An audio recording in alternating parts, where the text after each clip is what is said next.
فلما بلغ معه السعي قال يا بني إني أرى في المنام أني أذبحك فانظر ماذا ترى.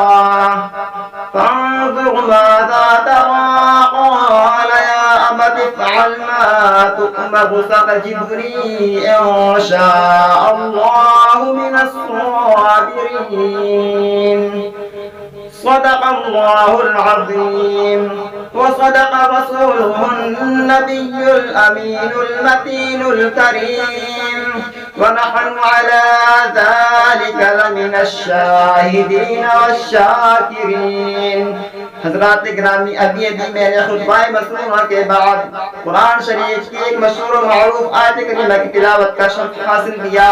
حضرات، اس کے تعلق سے کچھ عرض و معروف کرنے سے پہلے بہتر سمجھتا ہوں ہم سب کے آقا نامور مدینے کے تاجدار جناب محمد مصطفیٰ صلی اللہ تعالی علیہ وسلم کی بعد حمد و شریف کا نذرانہ پیش کیجیے. اللہم صلی علی سیدنا مولانا محمد و مولانا محمد وعلی آل سیدنا مولانا محمد مبارک وسلم صلاة و سلاما علیک یا رسول اللہ صلی اللہ تعالی علیہ وسلم.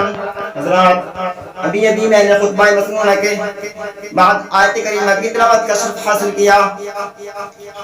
اس کا ترجمہ یہ ہے: جب وہ اس کے ساتھ کام کے قابل ہو گیا، کہا اے میرے بیٹے، خواب میں تجھ کو ذبح کر رہا ہوں. تو ان کے بیٹے نے کہا قال یا ابت افعل، اے میرے ابا جان، آپ کریں اس کام کو جس کا رب تبارک تعالی نے آپ کو حکم دیا ہے. آپ مجھے صابرین میں سے پائیں گے. ابراہیم علیہ السلام کو اللہ تبارک و تعالی نے خلیل بنایا، اور اللہ رب العزت کا خلیل وہ انسان ہے جو صرف محب الہی یعنی اللہ رب العزت کے علاوہ کسی اور سے محبت نہ کرتا ہو. تو فرشتوں نے اللہ رب العزت سے سوال کیا ہے: پروردگار عالم، ابراہیم علیہ السلام کو تو نے اپنا خلیل بنایا، اور خلیل وہ ہوتا ہے جو صرف رب تبارک تعالیٰ سے پیار محبت کرتا ہے. اللہ رب العزت کی ذات سے زیادہ کسی اور کو محبت نہیں کرتا ہے. اور ابراہیم علیہ السلام کو دنیا میں ایک بیٹا پیدا ہو چکا ہے، تو ابراہیم علیہ السلام وہ اپنے بیٹے اسماعیل علیہ السلام سے بہت زیادہ محبت کرتے ہیں. اللہ تبارک و تعالیٰ نے ابراہیم علیہ السلام کی امتحان اور آزمائش کی، اور فرشتوں کو جواب بھی دینا تھا. فرشتے کے ذریعے اللہ تبارک و تعالیٰ نے اپنا پیغام بھیجا. یعنی ایک فرشتہ ابراہیم علیہ السلام کے خواب میں آیا اور اس نے کہا کہ اللہ رب العزت کی بارگاہ میں تم کوئی چیز قربان کرو. صبح کو 100 اونٹ قربان کر دیے، اور وہ تاریخ ذی الحجہ شریف کی 8 تاریخ تھی. تو 8ویں تاریخ کو ابراہیم علیہ السلام کو خواب دیکھا، یعنی اللہ رب العزت کی بارگاہ میں قربانی کروں رب تبارک تعالیٰ کو راضی کرنے کے لیے. یعنی فرشتہ آ کر ابراہیم علیہ السلام سے کہہ رہا کہ آپ اللہ رب العزت کی بارگاہ میں کوئی چیز قربان کرو. ابراہیم علیہ السلام نے صبح کو 100 اونٹ رب تبارک تعالیٰ کی بارگاہ میں قربان کر دیے. اب نبی ذی الحجہ آتی ہے، یعنی دوسری رات کو ابراہیم علیہ السلام سوتے ہیں. پھر ان کے خواب میں ہی آتا ہے کہ تم اللہ تبارک و تعالیٰ کی بارگاہ میں کوئی شے قربان کرو۔ ابراہیم علیہ السلام نے دوسرے دن کو پھر 200 اونٹ قربان کر دیے۔ تیسری رات کو پھر ابراہیم علیہ السلام کے خواب میں آتا ہے کہ تم اللہ رب العزت کی بارگاہ میں کوئی شے قربان کرو۔ ابراہیم علیہ السلام اللہ رب العزت سے کہتے ہیں اللہ تبارک و تعالیٰ میں کون سی ایسی شے قربان کروں؟ اللہ رب العزت نے ابراہیم علیہ السلام سے کہا کہ تمہیں دنیا میں جو چیز سب سے زیادہ پیاری ہو وہ چیز میری راہ میں قربان کرو۔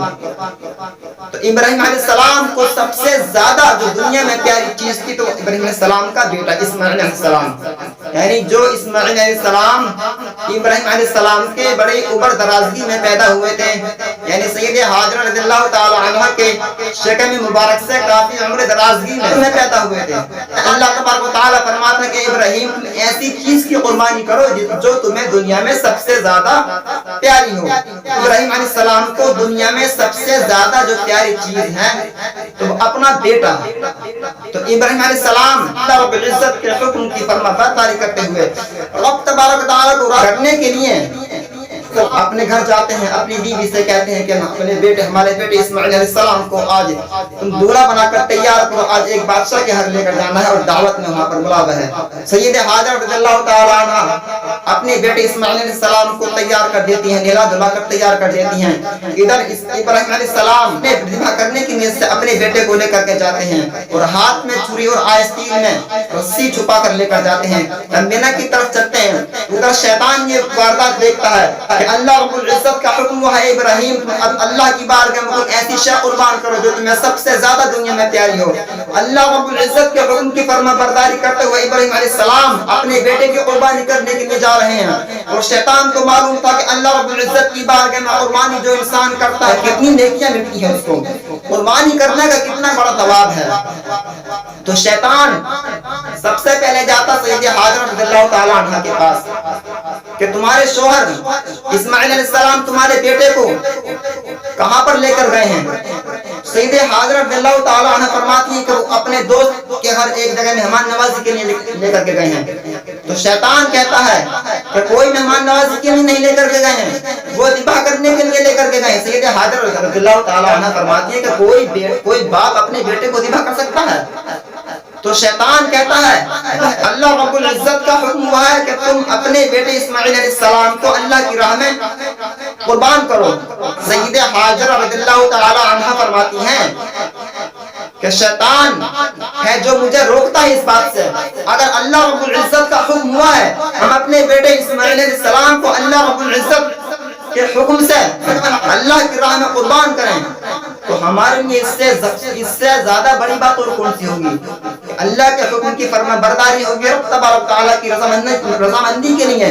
میرا تو ایک اسماعیل ہے، اگر 1000 اسماعیل بھی اگر ہوں گے اور رب تبارک تعالیٰ کا اگر حکم ہوگا تو میں ہر ایک اسماعیل کو اللہ رب العزت کی بارگاہ میں قربان کرنے کے لیے تیار ہوں۔ شیطان کو وہاں سے للکار دیا گیا، شیطان دوسری طرف جاتا ہے، شیطان اسماعیل علیہ السلام کے پاس جاتا ہے، یعنی ان کے بیٹے کے پاس جاتا ہے، ابراہیم علیہ السلام کے بیٹے کے پاس حضرت اسماعیل علیہ السلام کے پاس جاتا ہے۔ اسماعیل علیہ السلام سے کہتا ہے کہ اسماعیل تمہارے باپ تمہیں کہاں پر لے کر کے جا رہے ہیں؟ تو اسماعیل کہتے ہیں کہ میرے باپ مجھے اپنے دوست کے گھر مہمان نوازی کے لیے لے کر کے جا رہے ہیں۔ شیطان اسماعیل علیہ السلام سے کہتا ہے کہ تمہیں کوئی دعوت کے لیے نہیں لے کر کے جا رہے ہیں تمہارے باپ، بلکہ تمہیں ذبح کرنے کے لیے لے کر کے جا رہے ہیں۔ تو اسماعیل علیہ السلام کہتے ہیں کہ کوئی باپ اپنے بیٹے کو ذبح کر سکتا ہے کیا؟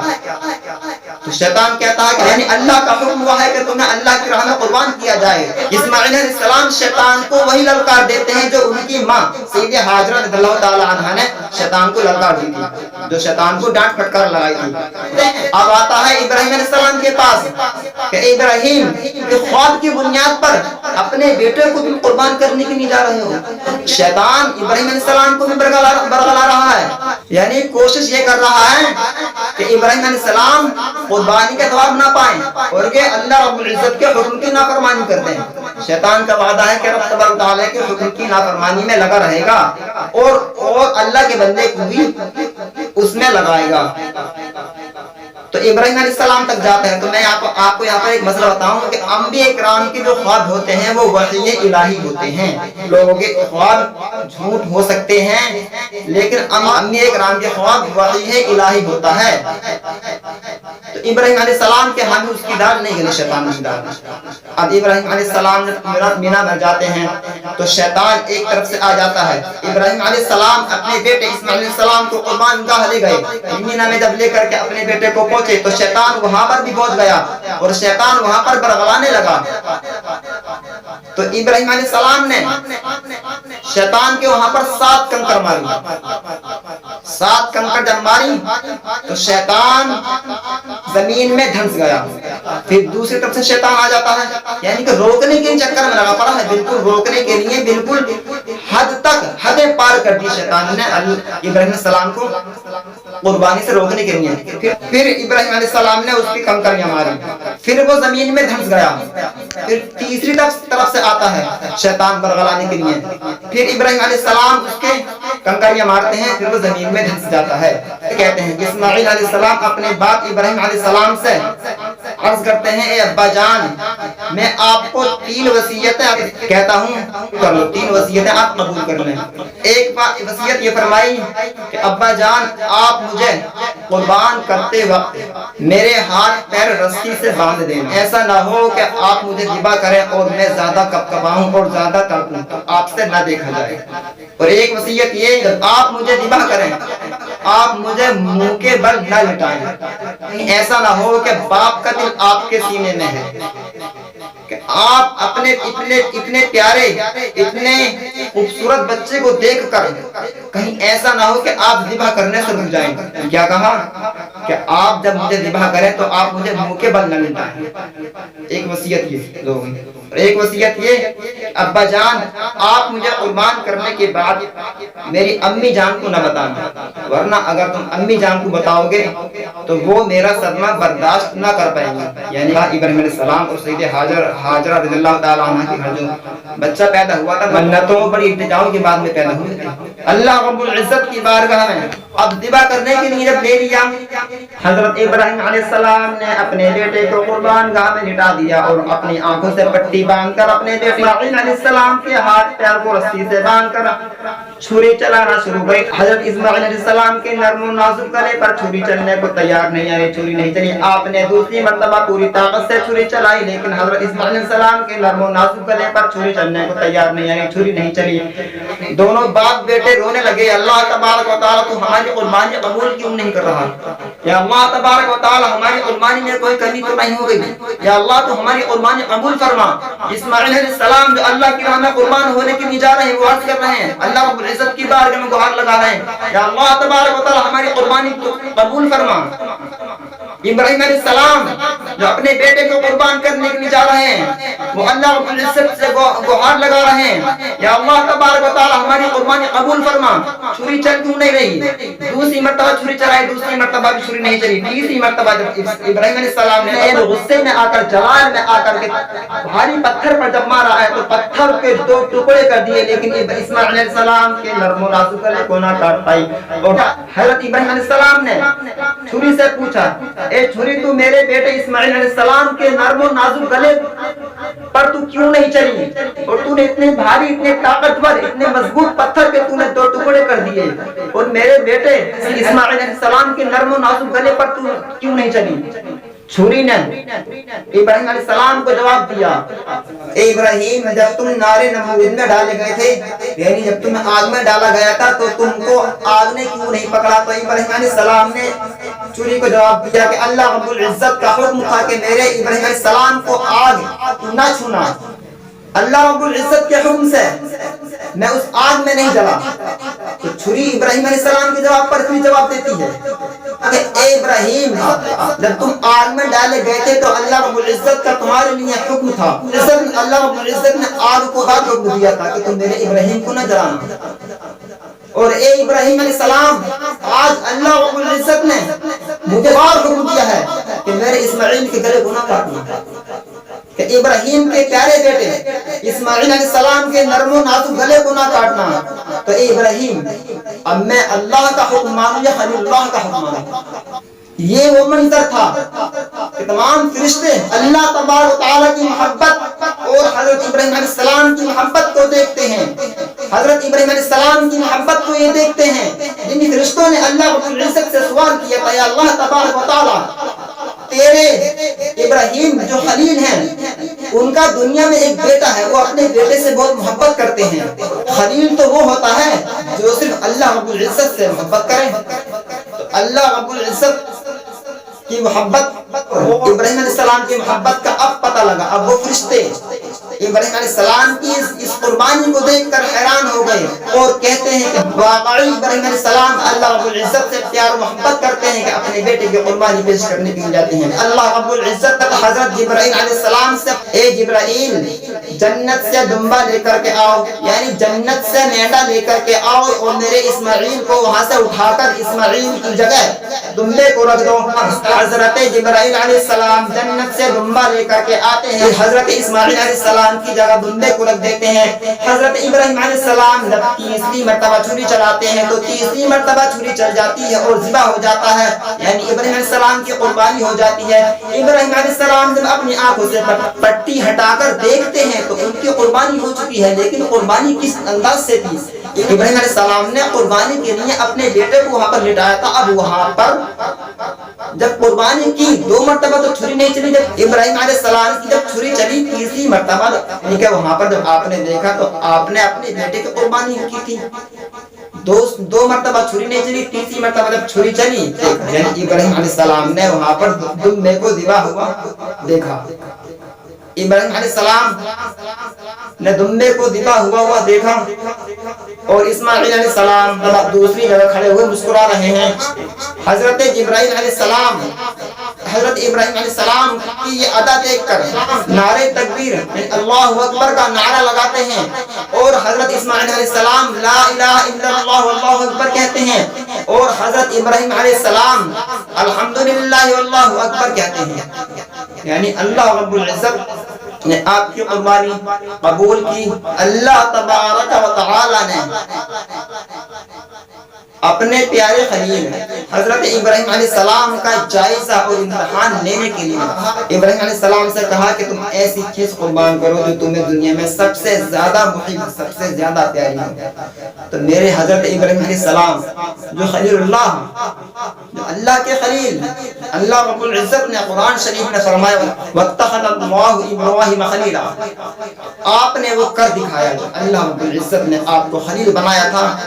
اللہ رب العزت سے فرشتوں نے سوال کیا تھا، ان کا جواب بھی مل گیا اور حضرت ابراہیم علیہ السلام کی قربانی بھی رب تبارک و تعالی نے قبول کر لی. اور حضرت ابراہیم علیہ السلام کا اللہ رب العزت نے امتحان لیا. حضرت ابراہیم علیہ السلام امتحان میں کامیاب، یعنی جائزے میں امتحان میں کامیاب ہو گیا. اللہ تبارک و تعالی نے اپنے ابراہیم علیہ السلام کی یاد کو باقی رکھنے کے لیے وہ تمام امتیوں پر قربانی کرنا واجب کر دی.